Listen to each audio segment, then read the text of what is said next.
डोक्यात मोबाईल पडून डोकं फुटलं, पण मोबाईल काही फुटला नाही। ये हे असली ओप्पो मोबाईल की जो तुटेगी नाही। सकाळी बोट आली होती म्हणून मी समुद्रावर गेली। आमच्या बोटीला आज होती कोलंबी, त्याचाच लिलाव चालू होता।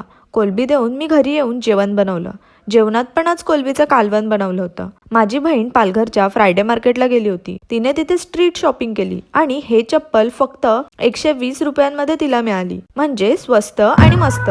नंतर आम्ही गेले, सायलीची नावर आली होती ती बघायला। सर्वच नाचत होते आणि आम्ही त्यांचा डान्स एन्जॉय करत होतो।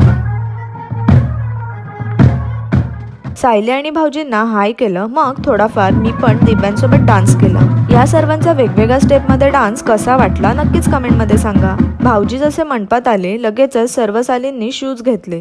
त्यांचे पाय वगैरे धुतल्यानंतर वेळ आली ती नाव घेण्याची।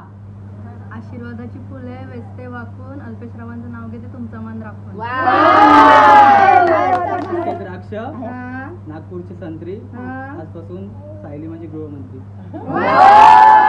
या सर्वांनंतर चिरागला बर्थडे विश केलं, मग या दोघांनी जेवून घेतलं। मम्मी आज गेली होती फ्रायडे मार्केटला आणि तिने तिथून आणली होती एवढी मोठी पपई। बाकीची कामं झाल्यानंतर सायलीच्या सासरी जाण्याच्या टाइमला मी तिची भेट घेतली। दोघांना टाटा बाय बाय करून आम्ही सर्व मंडळीने तिला सोडले। असा होता माझा आजचा दिवस।